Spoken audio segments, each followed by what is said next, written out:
नमस्कार दोस्तों, आज हम पढ़ने जा रहे हैं कक्षा 10 की गणित अध्याय 5 समांतर श्रेणियां। तो प्रश्नावली 5.1 के क्वेश्चन हम आपको पिछली वीडियो में पढ़ा चुके हैं। आज हम पढ़ेंगे प्रश्नावली 5.2 के उदाहरण। तो चलिए हम चलते हैं आगे उदाहरण नंबर 3 में बच्चों। तो उदाहरण नंबर 3 कह रहा क्वेश्चन एपी में 2, 7, 12 डैश डैश डैश का 10वां पद ज्ञात कीजिए। तो देखो बच्चों, आगे थोड़ा सा पीछे साइड देख लेते हैं। इसमें सबसे पहले शुरू में हमें बताया गया है यनवा पद के लिए बच्चों, एपी का यनवा पद, और हम आपको पिछले वीडियो में भी सूत्र वैसे बता चुके हैं।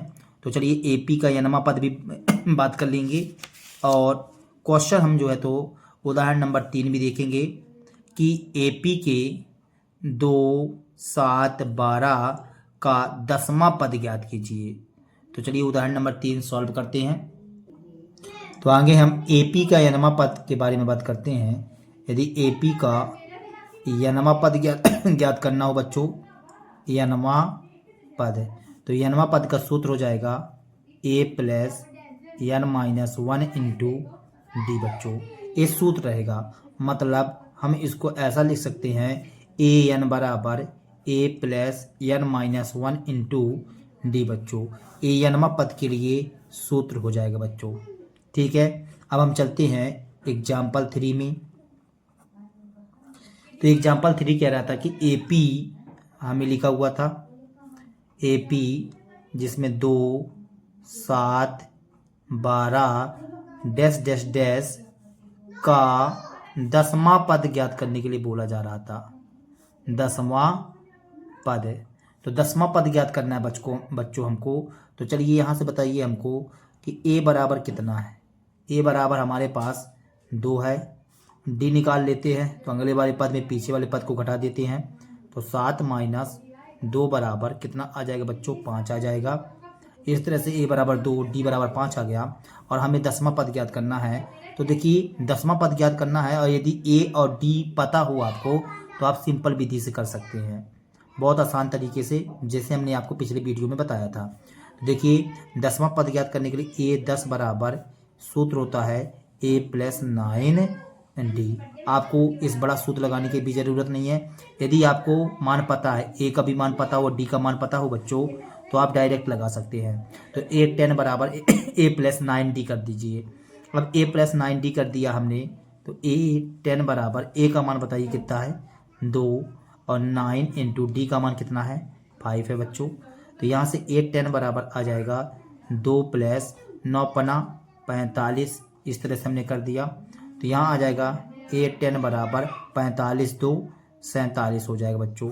देखिए ये 47 आ चुका है। मतलब हम यहाँ कह सकते हैं कि एपी का 10वां पद, एपी का 10वां पद क्या रहेगा बच्चों, 47 रहेगा। इस तरह से, और यही हमारा कहला जाएगा आंसर सॉल्व दैट। चलिए देखते हैं एग्जाम्पल 4। देखेंगे बच्चों, एग्जाम्पल 4 कह रहा है एपी 21, 18, 15 डैश डैश डैश का कौन सा पद माइनस 81 है। साथ ही क्या इस एपी का कोई पद शून्य है। हमको ये बताना कि कोई पद शून्य है, सकारण उत्तर दीजिए।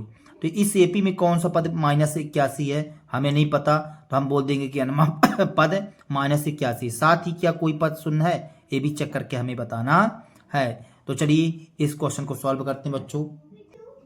तो एग्जाम्पल 4 में हमें एपी बराबर, एपी दिया गया है 21, 18, 15 डैश डैश डैश। तो आगे आप हमको इस एपी में बताइए कि ए बराबर कितना है, 21 है, डी बराबर 18 माइनस 21 बराबर कितना आ जाएगा बच्चों, -3 आ जाएगा। ठीक है, अब हमको बोल रहा है कि कौन सा पद माइनस 81, तो हमें नहीं पता है, तो हम मान लेते हैं माना कि यनवा पद -81 है, हमने ऐसा मान लिया। ठीक है ना बच्चों, तो यहाँ से ए एन बराबर -81 हो गया। अब आप देखेंगे यहाँ पर तो ए एन इसका सूत्र हमें मालूम है, A plus N minus 1 into D ये सूत्र होता है बच्चों। यहाँ -81 है। ए का मान कितना है, तो ए का मान के बारे में बात करेंगे तो ए बराबर 21 लिखा हुआ है, प्लस एन की जगह हमको नहीं पता, एन का मान नहीं निकालना हमें, डी का मान -3, तो ये हमने -3 लिख दिया बच्चों, बराबर में -81।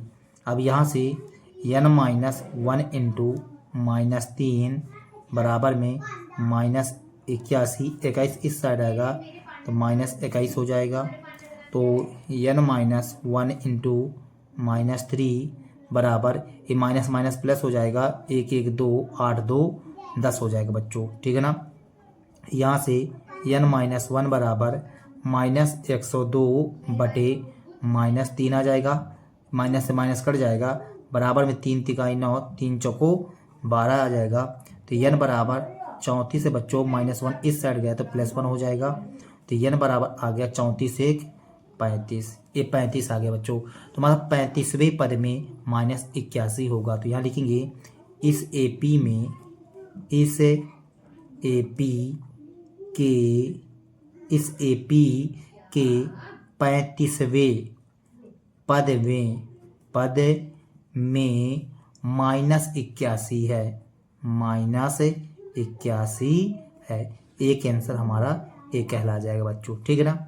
अब कहता है कि क्या कोई पद शून्य है, क्या कोई पद शून्य है, यदि शून्य है तो सकारण उत्तर देना है हमको, ठीक है ना। तो चलिए बताते हैं कि है तो, ठीक है ना। तो यहाँ लिखते हैं माना कि यनमा ही पद शून्य है, हमने ऐसा मान लिया, ठीक है ना बच्चों। माना कि यनमा पद शून्य है, हमने मान लिया बच्चों। तो जब यनमा पद शून्य है तो हमने यहाँ से कर दिया ए एन बराबर 0, ये कर दिया बच्चों। यनमा पद शून्य, इसका सूत्र हमें पता है, A plus N minus 1 into D बराबर 0। यहाँ से ए की जगह आप क्या करेंगे बच्चों 21, प्लस एन की जगह एन माइनस 1, डी की जगह हम क्या कर देंगे -3 बराबर 0, ठीक है ना। तो एन माइनस 1 इंटू -3 बराबर 21 इस साइड जाएगा तो -21 हो जाएगा। तो यहाँ से आ जाएगा बच्चों n माइनस 1, ये -3 गुणे में है तो बटे में चला जाएगा, तो ये -3 हुआ, माइनस से माइनस कट जाएगा तो 3 सते 21 आ जाएगा बच्चों, ठीक है ना। अब देखिए n -1 उस साइड जाएगा तो क्या हो जाएगा +1 हो जाएगा, तो n बराबर 7 1 8 आ जाएगा। देखिए स्पष्ट रूप से यहाँ पर आपको एक पूर्ण संख्या प्राप्त हुई है। यदि पूर्ण संख्या प्राप्त न होती ना बच्चों तो आप बोल देते कि सर इस पद में शून्य नहीं है, लेकिन हमें पूर्ण संख्या प्राप्त हुई है तो हम बोलेंगे कि अतः इस एपी के 8वें पद में शून्य है। इस तरह से बच्चों आंसर सॉल्व दैट होता है, ठीक है ना। चलिए अब हम चलते हैं अगले एग्जाम्पल की ओर। एग्जाम्पल 4 हो गया, एग्जाम्पल 5 की ओर चलते हैं बच्चों। एग्जाम्पल 5 कह रहा है बच्चों कि वह एपी निर्धारित कीजिए जिसका तीसरा पद 5 और 7वां पद 9 है। हमें एक एपी बनाना है बच्चों, लेकिन तीसरा पद क्या होना चाहिए 5 होना चाहिए और 7वां पद क्या होना चाहिए 9 होना चाहिए, ठीक है ना। तो हमें एक एपी का निर्माण करना है, तो चलिए हमें एपी का निर्माण करते हैं। एक बात और बच्चों जैसे मान लीजिए एपी का निर्माण करने के लिए तो आपको ए का मान पता होना चाहिए, तो ए का मान निकालेंगे हम इसके हिसाब से, ठीक है ना। और डी का मान पता होना चाहिए, तो चलिए इसी की सहायता से हम मान निकाल सकते हैं। तो यदि आपको किसी भी श्रेणी, ये मान लीजिए ए का मान पता हो डी का मान पता हो ना, तो आप किसी भी प्रकार की श्रेणी बना सकते हैं। तो चलिए इस क्वेश्चन को सॉल्व करते हैं।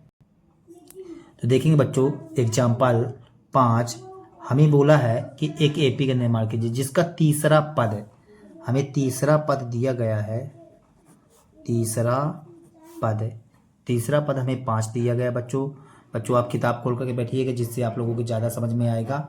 यदि आप किताब खोल करके नहीं बैठेंगे तो जो है तो आपके समझ में नहीं आएगा। तो तीसरा पद जो है, तो तीसरे पद को हम A3 से व्यक्त करते हैं, A3 बराबर 5। अभी बताइए A3 को आप क्या ले सकते हैं, A प्लस 2D लिखते हैं ना, जैसे हमने आपको शॉर्टकट में सूत्र बताया था उसी के रिकॉर्डिंग। A प्लस 2D बराबर 5, A प्लस 2D बराबर 5। अब a प्लस 2d बराबर 5 है, तो यहाँ से हम क्या कह सकते हैं बच्चों, इसको आप समीकरण फर्स्ट नाम दे दीजिए, समीकरण फर्स्ट नाम दे दीजिए। ठीक है ना बच्चों, समीकरण फर्स्ट नाम दे दिए। फिर आपको क्या बोला गया है, सातवां पद, हमें बोला गया है सातवां पद। तो सातवां पद कितना है बच्चों, 9 है। तो हम इसको a7 लिख सकते हैं, a7 बराबर 9। इसको क्या लिखा जा सकता है, a प्लस 6d बराबर 9, और इसको आप समीकरण सेकंड दे दीजिए। ठीक है बच्चों, देखिए विलोपन विधि वाले सवाल आप पढ़ चुके होंगे। तो यहाँ पास समीकरण 1 देखिए, समीकरण 2 चेक कीजिए। तो यहाँ लिखती हैं समीकरण फर्स्ट एवं सेकंड से, फर्स्ट एवं सेकंड से। तो फर्स्ट क्या है बच्चों, a प्लस 2d बराबर 5, और यहाँ a प्लस 6d बराबर 9। यहाँ पास हम क्या करेंगे, देखिए यहाँ पास ऑटोमेटिक a से a नहीं कट रहा, तो हम यहाँ लिखेंगे घटाने पर, घटाने पर। तो a प्लस माइनस में बदल जाएगा, प्लस माइनस में बदल जाएगा, प्लस माइनस में बदल जाएगा। a से क्या हो जाएगा, कट जाएगा, 6d में 2d चला गया तो माइनस 4d, 9 में 5 जाएगा तो माइनस 4 आएगा बच्चों। ठीक है ना, यहाँ से d बराबर आएगा -4 बटे -4, माइनस माइनस कट जाएगा, d बराबर 1 आएगा बच्चों। ये देखिए d बराबर 1 आ चुका है हमारे पास। ठीक है ना, अब d का मान समीकरण 1 में रख दीजिए, चाहे समीकरण 2 में रख दीजिए। तो यहाँ लिखते हैं d का मान, d का मान समीकरण फर्स्ट में रखने पर, फर्स्ट में रखने पर। तो d का मान समीकरण फर्स्ट में रखेंगे बच्चों। तो फर्स्ट में रखते हैं यदि, तो यहाँ से आएगा a प्लस 2 इंटू डी की जगह हमने 1 लिख दिया, बराबर में 5। तो a प्लस 2 एकम 2 बराबर 5। तो a बराबर 5 माइनस 2, यहाँ से आएगा a बराबर 3, a बराबर 3। देखिए बच्चों, आपको a का मान पता चल चुका है और d का मान पता चल चुका है। अब आप हर प्रकार की श्रेणी बना सकते हैं। तो चलिए हम श्रेणी बनाते हैं। हमें बोला था कि पहला पद तीसरा पद 5 बोला था, सातवां पद 9 बोला था। ठीक है बच्चों, तो हम चलिए यहाँ से क्या करते हैं कि आगे हम a का मान तो पता है, तो a2 का मान निकाल लेते हैं। किसका मान निकाल लेते हैं बच्चों, a2 का मान। तो a2 का मतलब होता है a प्लस डी। तो a का मान क्या है बच्चों, 3 है, और d का मान क्या है 1, तो बराबर में क्या आ जाएगा 4। a2 का मान आ गया हमारे पास। यदि a3 का मान तो दिया है बच्चों हमें, तो a4 का मान निकाल लेते हैं। तो a4 का मतलब होता है a plus 3d, a plus 3d। तो a का मान 3 है, प्लस 3 इंटू डी की जगह 1 करेंगे, तो ये आ जाएगा बच्चों, देखिए 3 एकम 3, 3 3 6 हो जाएगा बच्चों। और इसी तरह से a4 हो गया। a5 का मान निकाल लीजिए। तो a5 का मान क्या आ जाएगा बच्चों, a5 का मान हो जाएगा a प्लस 4d। तो a की जगह 3 प्लस 4 गुणे 1 करेंगे, तो 4 एकम 4, 4 3 7 हो जाएगा। और a6 का मान निकालेंगे यहाँ पे, तो a प्लस 5d हो जाएगा। तो यहाँ से 3 प्लस 5 गुणे 1 करेंगे, क्योंकि यहाँ पास 5 तो 5, d की जगह 1 लिख दिए हैं। तो यहाँ से आ जाएगा 5 एकम 5, 5 3 8, इस तरह से बच्चों। ठीक है ना, तो चलिए सातवां मान हमको दिया हुआ था, तो यहाँ लिखते हैं AP हमारा तैयार हो जाएगा। तो यहाँ लिखते हैं AP, क्या लिखते हैं बच्चों, AP हमने लिखा। तो AP हमें प्राप्त हो जाएगा। पहला पद हमारा था 3, दूसरा पद था 4, और तीसरा पद दिया हुआ था 5, और चौथा पद 6, और पांचवा पद बच्चों 7, और छठवां पद 8, और सातवां पद हमको 9 दिया हुआ था। इसी तरह से हम कर सकते हैं, और यही हमारा कहला जाएगा बच्चों आंसर सॉल्व दैट। इस तरह से बच्चों, ठीक है ना। चलिए अगला उदाहरण में चलते हैं बच्चों। ठीक है, तो देखिए एग्जाम्पल 6, क्या संख्याओं की सूची 5, 11, 17, 23 का कोई पद 301 है। ठीक है ना, क्यों? तो कह रहा है अच्छा क्वेश्चन है बच्चों, क्या संख्याओं की सूची 5, 11, 17, 23 में कोई पद 301 है। तो हमने बताया ना बच्चों, यदि पूर्ण संख्या के रूप में आता है n का मान तो है, यदि पूर्ण संख्या के रूप में नहीं है तो फिर 301 नहीं माना जाएगा। ठीक है ना बच्चों। तो एग्जाम्पल 6 सॉल्व करते हैं। तो देखेंगे बच्चों, एग्जाम्पल 6 में AP में हमको 5, 11, 17, 23 दिया हुआ है। तो यहाँ आप ये बताइए कि A बराबर आपको क्या प्राप्त है 5, और D बराबर निकालना चाहेंगे तो 11 माइनस 5 अगले वाले पद में पहले वाले पद को घटा दीजिए बच्चों, तो कितना आ जाएगा 6 आएगा। D बराबर 6 आ गया। अब आपसे कह रहा था कि कोई पद 301 है, तो यहाँ थोड़ा सा मान लेते हैं। माना कि यनवा पद 301 है, यनवा पद 301 है, हमने ऐसा मान लिया। मतलब ए एन बराबर 301 आ जाएगा बच्चों। अब ए एन का सूत्र हमसे बनता है, तो A plus N minus 1 into D बराबर 301 बच्चों।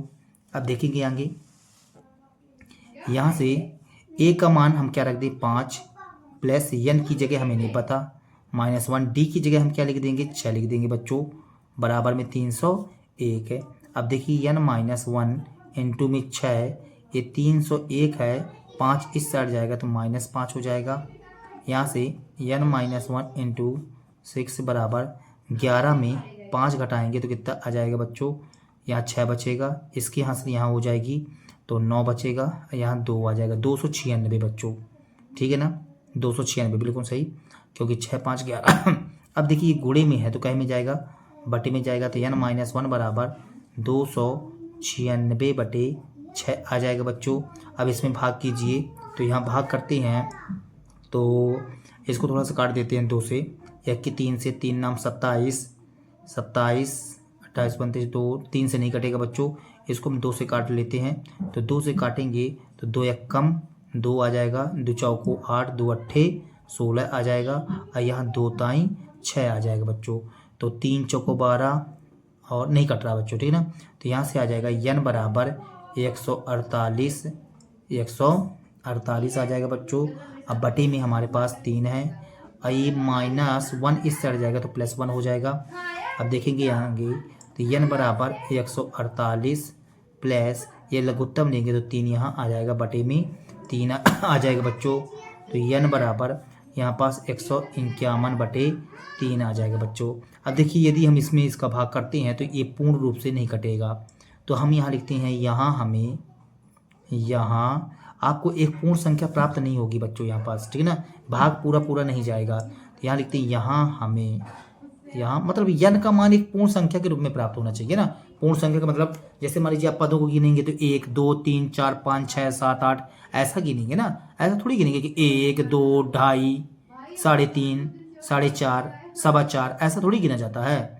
तो 1 2 3 4 5 6 7 8 ऐसा गिनेंगे ना।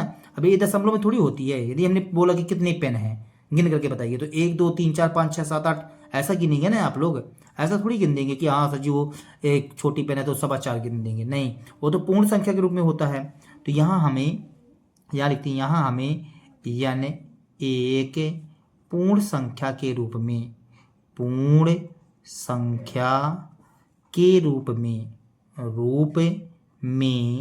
प्राप्त नहीं होता है। तो जब हमें पूर्ण संख्या के रूप में प्राप्त नहीं होता है तो हम यहाँ क्या कहेंगे बच्चों, हम यहाँ बोलेंगे अतः, क्या बोलेंगे, अतः इस एपी में 301 उपस्थित नहीं है, 301 उपस्थित नहीं है, यही कहला जाएगा हमारा आंसर सॉल्व दैट, ठीक है ना बच्चों, इस तरह से। तो चलिए अगले क्वेश्चन पर चलते हैं बच्चों, एग्जाम्पल 7 में चलते हैं। एग्जाम्पल 7 बच्चों, एग्जाम्पल 7 में बोल रहा है 2 अंकों वाली कितनी संख्याएं 3 से विभाज्य है। कहता है 2 अंकों वाली संख्याएं, कितनी संख्याएं 3 से विभाज्य हैं। तो 2 अंकों वाली संख्याएं बच्चों कहाँ से स्टार्ट होती है, आगे आप ये बताइए। तो 2 अंकों वाली संख्याएं बच्चों 10 से स्टार्ट होती है, 10 के पहले तो 9 होता है, तो 9 जो है वो आपका 1 अंक की संख्या कहला गई। तो हमको 2 अंकों की संख्या बोला है, तो मतलब 10 से स्टार्ट होगी 2 अंकों वाली संख्याएं, और कहाँ तक जाएंगी 99 तक, क्योंकि 99 के आगे क्या होता है 100 होता है। तो 100 जो है 3 अंकों की संख्या कहलाती है, इसलिए जो है तो हम 10 से 99 तक के बारे में बात करेंगे, ठीक है ना। फिर आगे बोला कितनी संख्याएं 3 से विभाज्य हैं, इसमें ये भी देखना है कि 3 से विभाज्य कितनी संख्याएं हैं। तो चलिए इस क्वेश्चन को सॉल्व करते हैं बच्चों। तो देखेंगे बच्चों एग्जाम्पल 7 में आगे हमको बोला है 2 अंकों वाली कितनी संख्याएं 3 से विभाज्य है। तो आगे हम 2 अंकों की संख्याएं बनाते हैं, यहाँ पास 2 अंकों वाली संख्याएं, 2 अंकों वाली संख्याएं। तो 2 अंकों वाली संख्याएं कहाँ से स्टार्ट होती हैं बच्चों? 10, 11, 12, 13, 14, ठीक है ना, और 15। इसी प्रकार से ये भागती जाएंगी, लेकिन कहाँ तक जाएंगी बच्चों? ये हमारा चला जाएगा 99 तक, ठीक है ना। 96, 97, 98 और 99 तक इतना ही रहेगा बच्चों, ठीक है ना, 2 अंकों वाली संख्या है। क्योंकि 99 के आगे जाएंगे तो 100 मिल जाएगा, और 10 के पहले आएंगे तो 9 आएगा। तो यहाँ 3 अंकों की संख्या हो जाएगी, यहाँ 1 अंक की संख्या हो जाएगी, इसलिए हम केवल इतना ही लिखेंगे। लेकिन इसमें ये भी बोला गया है कि 3 से विभाज्य होना चाहिए, तो यहाँ लिखेंगे। अब 3 से विभाज्य कौन सी होती है, ठीक है ना, तो 2 अंकों वाली संख्याएं जो 3 से विभाज्य हैं, 3 से विभाज्य हैं। तो जब 3 से विभाज्य हैं तो देखिए यहाँ पास सबसे पहली बात, यह एपी का रूप लेगा कि नहीं लेगा? बिल्कुल लेगा, क्योंकि यहाँ पर देखिए यह समान अंतर रहेगा, तो यह एक एपी का रूप ले लेगा। सबसे पहली बात, यह भी एपी का रूप लेगा, क्योंकि 3 का अंतर आ जाएगा बच्चों। तो इसमें बताइए, क्या 10 में 3 से भाग जाएगा? बिल्कुल नहीं जाएगा। 11 में जाएगा 3 से भाग? नहीं जाएगा। 12 में तो चला जाएगा बच्चों। तो 3 चौको 12, ये देखिए, फिर 3 पचे 15, फिर 3 छंग 18, ये देखिए आया ना बच्चों। इस तरह से 3 छंग 18, डैश डैश डैश डैश। और आपको कहाँ तक जाना है? लास्ट वाली संख्या चेक कीजिए, 3 से भाग जा रहा है, 3 तिकाई 9, 3 तिकाई 9, मतलब लास्ट वाली संख्या 3 पे विभाजित हो जाएगी, ठीक है ना। यहाँ आपकी 97 भी विभाजित हो जाएगी, नहीं 96 विभाजित हो जाएगी बच्चों, ठीक है ना। तो इस तरह से हमने एपी, ये देखिए 3 से विभाजित संख्याएं, लेकिन कितनी संख्याएं हमको ये नहीं पता है। हमने 12 बताया, 15 बताया, 18 बताया, और भी होंगी बीच बीच में, तो और लास्ट में 99 मिलेगी। तो हमको इतना तो पता चल गया ना कि सर इस 3 से विभाजित वाली संख्या इतनी है, ऐसा है, इसका एपी ऐसा बनेगा, हमको ये पता चल चुका है बच्चों, ठीक है ना। अब हम यहाँ पास बताना चाहते हैं कि ए बराबर कितना है? 12 कहलाया, और डी बराबर हमारा क्या कहला जाएगा बच्चों? जो आपने बताया कि 15 माइनस 12 बराबर 3 आ जाएगा, वो तो पहले ही एपी हम बता चुके हैं। अब यहाँ से हमको ये बोला गया है कि यहाँ पदों की संख्या ज्ञात कीजिए, तो मतलब कितनी संख्या है, वही तो है पदों की संख्या। तो यहाँ मान लेते हैं कि पदों की संख्या बराबर n, पदों की, या कि फिर सीधी सूत्र लगाइए। देखिए हमको यहाँ अंतिम पद पता है 99, तो यहाँ हम लिखते हैं an बराबर 99, an बराबर 99। तो an का सूत्र क्या होता है बच्चों? a plus n minus 1 into D बराबर 99, ये लिख दिए बच्चों। अब चलिए बताइए, यहाँ से a का सूत्र क्या होता है? a का सूत्र होता है 12 प्लस n का मान नहीं पता माइनस 1 इंटू डी का मान क्या है बच्चों? 3 बराबर 99, इस तरह से बच्चों, ठीक है। अब यहाँ से देखेंगे आप, n माइनस 1 इंटू 3, यहाँ से आ जाएगा 99 माइनस 12। अभी बताइए, n माइनस 1 इंटू 3 में 9 में 2 चला जाएगा तो कितना बचेगा बच्चों? तो 9 में 2 चला जाएगा तो यहाँ पास 7 बचेगा, और 9 में 1 चला जाएगा तो 8 बचेगा। तो यहाँ से आ जाएगा n माइनस 1 बराबर 87/3 हो जाएगा बच्चों। 3 से हम भाग कर देंगे, तो यहाँ से आ जाएगा n माइनस 1 बराबर 3 दूनी 6, 3 नाम 27 आ जाएगा हमारा। तो यहाँ से बच्चों n बराबर हो जाएगा 29, माइनस 1 इस तरह गया तो प्लस 1 हो जाएगा। तो n बराबर 29 1 30 हो जाएगा, n बराबर 30 आ गया बच्चों। ये देखिए n बराबर हमें क्या प्राप्त हुआ है? 30 प्राप्त हो चुका है। मतलब आप कहना क्या चाहते हो कि 2 अंकों वाली संख्याएं जो 3 से विभाज्य हैं, वो कितनी संख्याएं हैं बच्चों? 30 हैं। तो यहाँ लिख दीजिए 3 से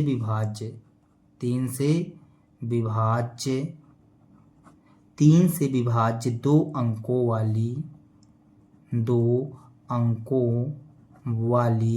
संख्याएं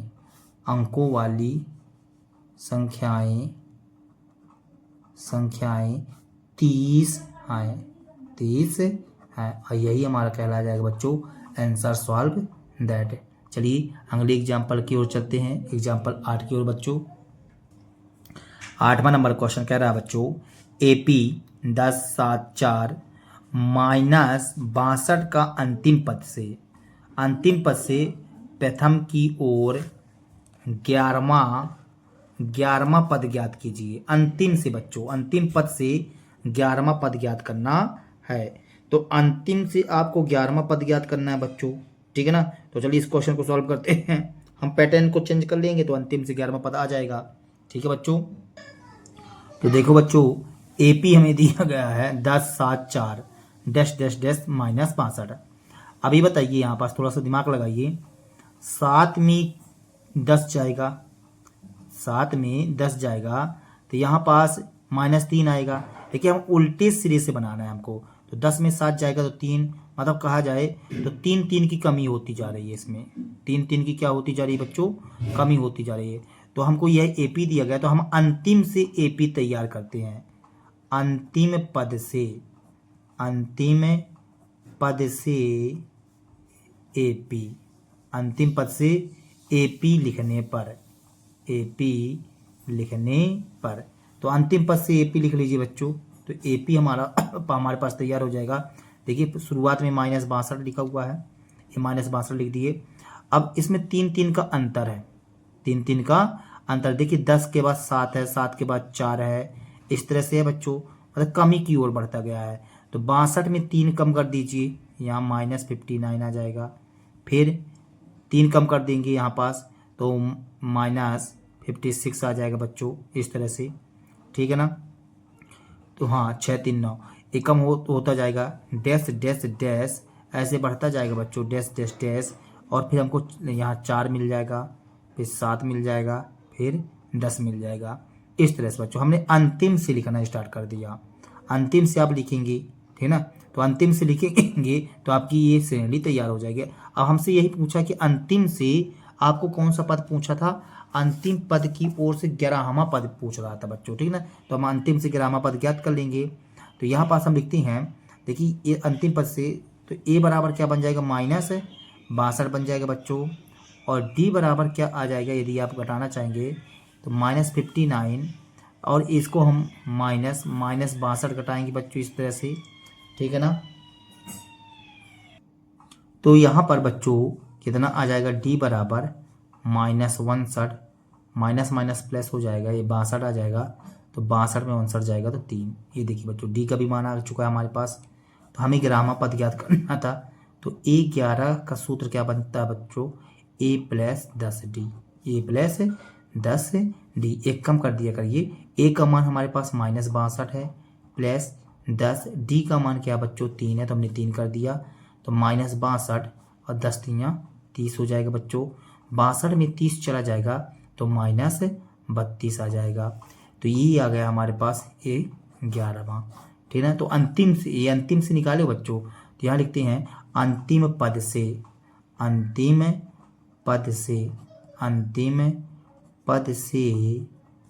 AP का 11वां पद बराबर क्या आया है, -32। और यही हमारा कहला जाएगा आंसर सॉल्व दैट बच्चों। चलिए अगले एग्जाम्पल की ओर चलते हैं।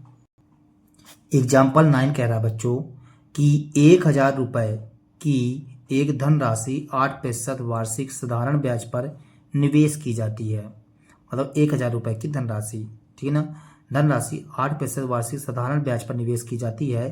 प्रत्येक वर्ष के अंत में ब्याज परिकलित कीजिए। क्या ये ब्याज एक AP बनाते हैं? यदि ऐसा है तो इस तथ्य का प्रयोग करते हुए 30 वर्षों के अंत में ब्याज परिकलित कीजिए। तो हमको ब्याज टोटल बताना 30 वर्षों के अंत में बच्चों, 30 वर्षों के अंत में आपको ब्याज परिकलित करवा करके बताना है कि टोटल ब्याज कितना मिलेगा 30 वर्षों के अंत में। तो चलिए इस क्वेश्चन को सॉल्व करते हैं बच्चों। यहाँ पर से बताइए हमारा मूलधन कहला जाएगा, ये दर कहला जाएगा, और हमको प्रत्येक वर्ष का क्या करना पड़ेगा बच्चों, ब्याज निकालना पड़ेगा। तो आप क्या करिए कि प्रथम 3 वर्ष तक का तो निकालना ही निकालना पड़ता है बच्चों। यदि किसी एपी को प्रदर्शित करना है तो आपको 3 पद तक बताना ही बताना पड़ेगा। तो 3 पद तक आप मान प्रकट कर लीजिए। 3 पद तक मान प्रकट करने के बाद हम 30 वर्षों का अंत में ब्याज निकाल लेंगे। ठीक है ना। चलिए इस क्वेश्चन को सॉल्व करते हैं। तो देखेंगे बच्चों, एग्जाम्पल 9 सॉल्व करते हैं। एग्जाम्पल 9, तो एग्जाम्पल 9 में हमें क्या बोला गया है, इस पर विशेष ध्यान देना है। आपको मूलधन दिया गया है। मूलधन मतलब धनराशि जो है आपकी, जिसको हम मूलधन बोलेंगे, तो मूलधन हमें दिया गया बच्चों कितना, 1000 रुपये। ये हम लिख दिए 1000 रुपये। और दर कितना है बच्चों, दर है आपका 8% वार्षिक। 8% वार्षिक, ये लिख दिए 8% वार्षिक। और समय जो है तो हमें को प्रत्येक वर्ष का निकालना है। तो चलिए आगे हम निकालते हैं प्रथम वर्ष के अंत में ब्याज। प्रथम वर्ष के अंत में ब्याज, तो प्रथम वर्ष के अंत में ब्याज। तो प्रथम वर्ष के अंत में ब्याज क्या आएगा बच्चों, तो प्रथम वर्ष के अंत में यदि ब्याज निकालते हैं तो सूत्र बनता है P गुणे R गुणे मूलधन। सूत्र तो बनता होगा बच्चों, मूलधन गुणे दर गुणे समय बटे 100। ठीक है। साधारण ब्याज का सूत्र क्या होता है, मूलधन गुणे दर गुणे समय बटे 100 होता है। तो यदि नहीं मालूम है बच्चों तो आप लिख सकती हैं। तो देखिए हम यहाँ लिख करके अलग से बताई देते हैं आपको। तो साधारण ब्याज का सूत्र होता है, साधारण ब्याज बराबर मूलधन गुणे दर गुणे समय बटे 100। इस सूत्र होता है साधारण ब्याज का बच्चों। तो चलिए हम इस सूत्र का प्रयोग करते हैं। यहाँ मूलधन कितना है 1000, दर 8%, समय 1 वर्ष के लिए निकाल रहे हैं बच्चों। तो यहाँ से आ जाएगा मूलधन 1000, दर 8 और समय 1 वर्ष के लिए निकाल रहे हैं, या बटे में 100 हो जाएगा। 00 से 00 कट जाएगा, 10 8 80 आ गया बच्चों। देखिए तो प्रथम वर्ष के अंत में ब्याज कितना मिलेगी, प्रथम वर्ष के अंत में ब्याज A1 बराबर, या कि A बस बोल सकते हैं आप इसको, A1 को A भी बोल सकते हैं। A1 बराबर 80 आ गया। अब दूसरे वर्ष के अंत में ब्याज निकालते हैं बच्चों। तो यहाँ लिखते हैं दूसरे वर्ष के अंत में ब्याज।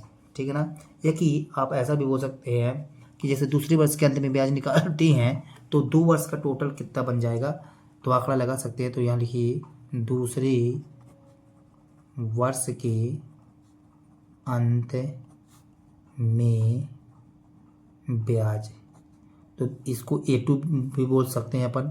तो यहाँ पास आगे थोड़ा सा बताइए आप, 1000 गुणे 8 कितने वर्ष के अंत में, 2 वर्ष के अंत में हमको निकालना है बच्चों। तो 2 का गुणा कर देंगे, यहाँ पास आ जाएगा बटे 100। 00 से 00 क्या हो जाएगा, कट जाएगा। 8 दूनी 16, 16 दाम 160 आ जाएगा, मतलब A2 आ चुका हमारे पास। अब तीसरे वर्ष के अंत में निकाल लीजिए। तो तीसरे वर्ष के अंत में ब्याज, तो 1000 गुणे 8 कितने वर्ष के लिए, तीसरे वर्ष के लिए। तो मतलब हमको हर वर्ष में, मतलब प्रथम वर्ष में ब्याज कितना मिलेगा, 2 वर्ष का निकालेंगे तो कितना मिलेगा, 3 वर्ष का निकालेंगे तो कितना मिलेगा, 4 वर्ष का निकालेंगे तो कितना, तो 30 वर्षों का निकालेंगे तो कितना आएगा, तो वही हमको निकालना है। तो 3 पदों तक का तो आपको निकालना पड़ेगा बच्चों। ठीक है ना। तो यहाँ बटे 100 हमने कर दिया। 00 से 00 क्या हो जाएगा, कट जाएगा। 8 3 के 24, 240 आ जाएगा बच्चों। इस तरह से A3 का मान आ गया। अब देखिए यहाँ पास हमको ये जो है, तो देखिए यहाँ से हम एक AP का तैयार कर लेंगे यहाँ पास। तो AP बराबर आ जाएगा, पहला पद क्या था 80 आया है, दूसरा पद क्या आया है 160 आया है, तीसरा पद 240 आया है, dash dash dash dash dash dash dash. हम यहाँ क्या लिख देंगे, 30 पदों तक, 30 पदों तक, मतलब 30 पदों तक है। लेकिन हमें तो ये तो पता नहीं है ना कि 30वें पद में क्या होगा। ठीक है ना। 30वें पद में तो हमें नहीं पता है। यहाँ A बराबर, अब इस AP के माध्यम से A बराबर 80 और D बराबर कितना आएगा, 160 में 80 घटाएंगे तो आपको 80 मिलेगा। अब हमको 30वें पद के बारे में सोचना है। ठीक है ना। तो 30वें पद का निकालते हैं। तो यहाँ से आ जाएगा A30 बराबर A प्लस 29 D हो जाएगा। तो A बराबर A का मान 80 है प्लस 29 और D का मान कितना बच्चों 80 ही है। तो 80 प्लस है, यहाँ पास गुणा कर दीजिए आप, 9 8 72 की 2 हासिल 7 हो जाएगा। 8 दूनी 16 और 16 7 23 हो जाएगा। 16 7 23, 2320 हो जाएगा। ठीक है ना। तो यहाँ से ये आ जाएगा 0, 8 2 10 के 0 से लेके 3 1 4 और 2 2400 आ गया बच्चों। ठीक है ना। तो देखिए 30 वर्षों के अंत में ब्याज जो हमको मिलेगा ना बच्चों, 30 वर्षों के अंत में ब्याज तो हमें 2400 रुपये मिलेगा। तो यहाँ लिख दीजिए आप 30 वर्षों के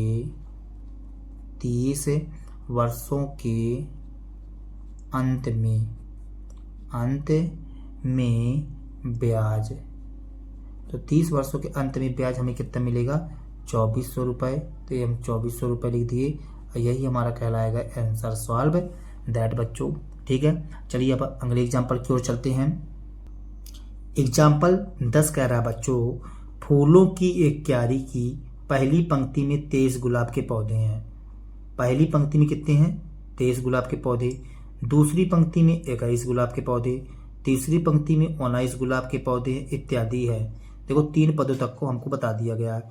उसकी अंतिम पंक्ति में 5 गुलाब के पौधे हैं। तो इस क्यारी में कुल कितनी पंक्तियां हैं? मतलब हमें n का मान ज्ञात करना है बच्चों। ठीक है ना। तो पहली पंक्ति में 23, दूसरी पंक्ति में 21, तीसरी पंक्ति में 19 और इसी प्रकार से अंतिम पंक्ति में 5 गुलाब के पौधे हैं। लेकिन वो कौन सी पंक्ति होगी ये आपको पता नहीं है, वही हमको बताना है कि कुल कितनी पंक्तियां हो जाएंगी। ठीक है बच्चों। तो चलिए इस क्वेश्चन को हम सॉल्व करते हैं। देखिए बच्चों एग्जाम्पल 10 में हम लिखते हैं फूलों की क्यारी में, फूलों की क्यारी में प्रथम पंक्ति में पहली पंक्ति में गुलाब के पौधे, पहली पंक्ति में पौधे। तो पहली पंक्ति में पौधे ए बराबर कितने हैं? 23। दूसरी पंक्ति में पौधे, दूसरी पंक्ति में पौधे, तो दूसरी पंक्ति में पौधे A2 बराबर कितने दिए गए हैं बच्चों? दूसरी पंक्ति में 21 दिए गए हैं। और तीसरी पंक्ति में